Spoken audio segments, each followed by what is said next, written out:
ಕಿಚ್ಚ ಸುದೀಪ್ ಅವ್ರ ಮಾನವೀಯತೆ ಹೊಟ್ಟೋಯ್ತಾ? ಮಾನವೀಯತೆ ಅನ್ನೋದು ಮರ್ತೋಗ್ತಾ ಇದಾರ? ಇವತ್ತು ನಾನು ಮಹಿಳಾ ಆಯೋಗಕ್ಕೆ ಸುದೀಪ್ ಅವ್ರ ಮೇಲೆ ಅಶ್ವಿನಿ ಗೌಡ ಹಾಗೂ ರಿಷಾ ಮೇಲೆ ದೂರನ್ನು ದಾಖಲೆ ಮಾಡಿದ್ರೆ ಸುದೀಪ್ ಅವರು ಯಾಕೆ ಹೆಣ್ಣು ಮಕ್ಕಳಿಗೆ ಗೌರವ ಕೊಡೋರು ರಕ್ಷಿತಳ ವಿಚಾರದಲ್ಲಿ ಪಿತ್ತ ಹೆಚ್ಚಾಯ್ತು. ಅಂಡ್ ಅಶ್ವಿನಿ ಗೌಡ ಅಲ್ಲಿ ಬಿಗ್ ಬಾಸ್ ಅಲ್ಲಿರುವಂತವ್ರು ಎಲ್ಲರ ಮೇಲೇನು ಎಲ್ಲರ ಯೋಗ್ಯತೆ ಪ್ರಶ್ನೆ ಮಾಡುವಂತದ್ದು, ಯಾರು ಅವಳಿಗೆ ಗೇ ಅಂತ ಮಾತಾಡಬಾರ್ದು, ಅವಳು ಮಾತ್ರ ಎಲ್ಲಾರನು ಏನೇಲೆ ಅಂತ ಹೇಳಿ ಮಾತಾಡಿಸಬಹುದು.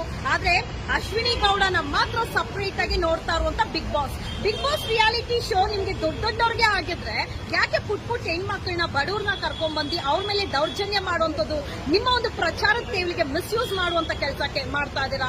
ಏನಾದ್ರೂ ಗಿಲ್ಲಿ ಆಗ್ಲಿ ರಕ್ಷಿತ ಆಗ್ಲಿ ಕೇಳಿದ್ರ ನಮ್ನ ಬಿಗ್ ಬಾಸ್ ಕರ್ಕೊಳ್ರಿ ಅಂತ ಹೇಳಿ. ಅಂಡ್ ಮತ್ತೊಂದು, ನಮ್ಮ ಸಮಾಜದಲ್ಲಿ ಹೆಣ್ಮಕ್ಳಿಗೆ ಏನಾದ್ರೂ ದೌರ್ಜನ್ಯ ಆಯ್ತು ಅಂದ್ರೆ ಮಾತ್ರ ಮಹಿಳಾ ಆಯೋಗಕ್ಕೆ ಬರ್ತೀರಿ. ಯಾಕೆ ಒಂದು ಹೆಣ್ಣು ಮಗುವಿಂದ ಒಂದು ಗಂಡು ಮಗು ಮೇಲೆ ದೌರ್ಜನ್ಯ ಆದಾಗ ಯಾಕೆ ಮಹಿಳಾ ಆಯೋಗ ಇರೋದಿಲ್ವಾ? ಖಂಡಿತವಾಗ್ಲೂ ಇರುತ್ತೆ. ಗಿಲ್ಲಿ ಬಟ್ಟೆ ಎಸ್ತಿದ ತಕ್ಷಣ ಒಂದು ದೂರು ದಾಖಲಾಗುತ್ತೆ.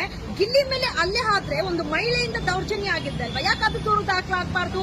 ಆ ದೂರು ಕೊಡುವಂತ ಕೆಲಸ ನಾನು ಮಾಡಿದ್ದೀನಿ. ರಕ್ಷಿತ ಬೆಳೀತಾ ಇರುವಂತ ಹೆಣ್ಣು ಮಗಳು, ಅವಳಿಗೆ ಆದಂತ ಕುಟುಂಬ ಇದೆ, ವೈಯಕ್ತಿಕ ಜೀವನ ಇದೆ. ಈ ತರ ನಿಮ್ಮ ಒಂದು ರಿಯಾಲಿಟಿ ಶೋಗೆ ಕರೆಸ್ಕೊಂಡು ಅವಳನ್ನ ಮಾನಹಾನಿ ಮಾಡಿ ಕಳಿಸಿದ್ರೆ ಅವಳ ಕುಟುಂಬದ ಗತಿ ಏನಾಗ್ಬೇಕು, ಅವಳ ವೈಯಕ್ತಿಕ ಜೀವನ ಏನಾಗ್ಬೇಕು?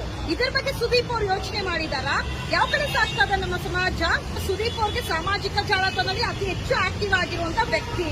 ಏನ್ ನಡೆಯುತ್ತೆ ಎಲ್ಲ ಗೊತ್ತಿದೆ. ಎಸ್ ಕ್ಯಾಟಗರಿ ನಿಮ್ ಕಿವಿಗೆ ಬಿದ್ದಿಲ್ಲ ಅಂತಲ್ಲ, ಖಂಡಿತವಾಗ್ಲೂ ಬಿದ್ದಿದ್ದು ಮೌನವಾಗಿರೋದಕ್ಕೆ ಕಾರಣ ಅಭಿನಯ ಚಕ್ರವರ್ತಿ ಅಂತ ಹೇಳಿ ಕರ್ವೆಯಿಂದ ಸಿಕ್ಕಿರೋದಕ್ಕೆ ನಿಮ್ಮ ಮೌನನ ಎಲ್ಲಾನು ಸುದೀಪ್ ಉತ್ತರ ಕೊಡಬೇಕು. ಅಶ್ವಿನಿ ಗೌಡ ಸಹ ನಾಡು ನುಡಿ ಭಾಷೆಗೋಸ್ಕರ ಹೋರಾಟ ಮಾಡುವಂತ ಅಶ್ವಿನಿ ಗೌಡ ಹೊರಗಡೆ 60% ಕನ್ನಡ 40% ಇಂಗ್ಲಿಷು, ಒಳಗಡೆ 40% ಕನ್ನಡ 60% ಇಂಗ್ಲಿಷು.